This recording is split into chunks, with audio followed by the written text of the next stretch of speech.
Hello, my name is David Lambert, and this is my video presentation for the Presidential Strategies assignment. This is for class HIWD 375 for Professor Robert Ritchie. In this assignment, I'm going to be comparing President John F. Kennedy and President Richard Nixon's policies in the Vietnam War. I'll obviously start with President Kennedy. Kennedy was in office from 1961 until 1963 when he was assassinated in November, and his policy in the Vietnam conflict was basically a continuation of his predecessors, and that was just a policy of containment which went along with the U.S.'s whole plan. It was based off the domino theory, which stated that if one nation fell to communism, then naturally the nations around that nation would also fall, and communism would just continue to spread. So President Kennedy held to the plan of containment in the Vietnam conflict. Kennedy was very idealistic regarding his foreign policy. He used a lot of moralistic arguments regarding the Vietnam War. He's quoted as saying, "Two great forces, the world of communism and the world of free choice, have in effect made a bet about the direction in which history is moving." He used this type of rhetoric to just convince the American people that the Vietnam conflict was a worthy cause. Kennedy's idealistic arguments elevated Vietnam from a civil conflict to a moral battle. That's from an article in the Presidential Studies Quarterly. And that's exactly what Kennedy was doing with his policy in Vietnam. He's trying to move the discussion to really a moral discussion, and the whole conflict was about aiding free men in fighting against communism. However, Kennedy was not willing, nor did he desire, to have America completely engaged in the Vietnam conflict.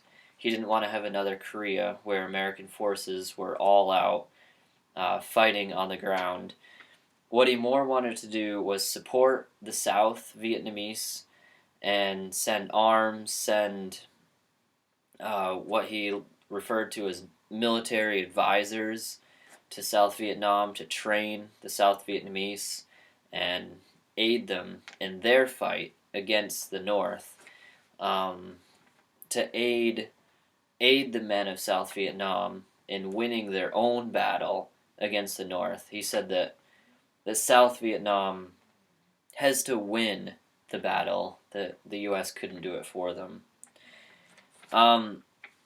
One other thing regarding Kennedy, it's interesting that in 1963 there was the Buddhist revolts in South Vietnam, and obviously the dictator there, Diem, was a devout Catholic, and so he was working on crushing these Buddhist revolts in South Vietnam, and there was actually an assassination and overthrow of Diem, and it's interesting that Kennedy didn't do anything about this. The U.S. decided that Diem was not the man for uniting South Vietnam, that the whole issue with the Buddhist revolts just showed that Diem wasn't capable or willing of uniting the country.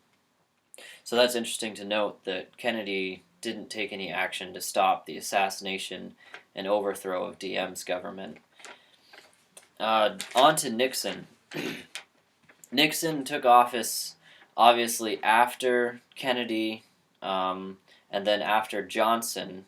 Johnson took Kennedy's place when Kennedy was assassinated in November 1963. Then after Johnson served, Nixon became president in 1969. Nixon's policy in Vietnam was more or less a continuation of the status quo. However, Nixon was not willing to settle for not having a victory in Vietnam.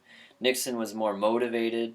Um, he's quoted as saying, "Victory is within our grasp."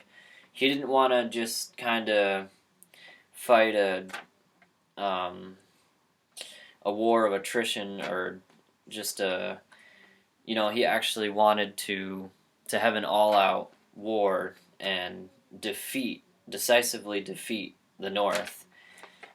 So that is one important difference to note between Nixon and his predecessors, is Nixon actually wanted to go in and go hard and defeat the North. Nixon's policy was, um, after he realized that victory wasn't a reality, it wasn't going to happen. He wanted peace with honor, which he labeled as Vietnamization, and basically that's transfer the burden of ground battles to the South Vietnamese, while the U.S. troops drew out of Vietnam entirely. In campaigning, he actually said that he would end the conflict in Vietnam. It actually wasn't till 5 years later that the U.S. actually was out of Vietnam.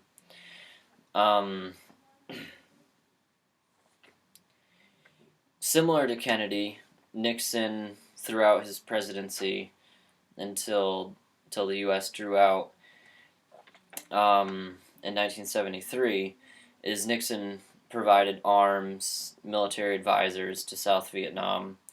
He went a few steps beyond that, though, to conduct bombing campaigns in North Vietnam, also on North Vietnamese supply lines in Cambodia and Laos, both places he sent troops and invaded.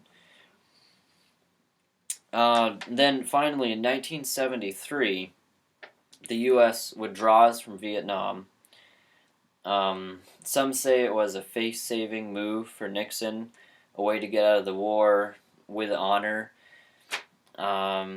just end U.S. involvement while saving face before South Vietnam actually lost the war.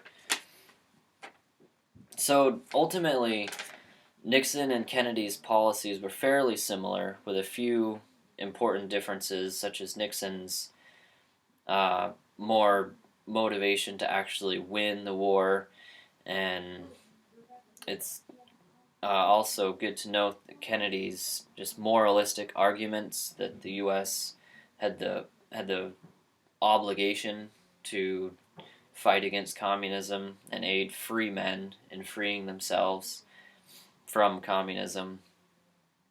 And really, both presidents reflected the West as a whole, the West view on communism, the world view at that time, just the containment strategies that the West held to. And both presidents really reflected that whole worldview against communism, while neither one of them really effectively did that much in Vietnam. It was kind of a lose-lose situation, but both of them obviously did what they thought was best in the conflict, and unfortunately it ended with the loss of South Vietnam to communism. But thank you for watching, and have a great day.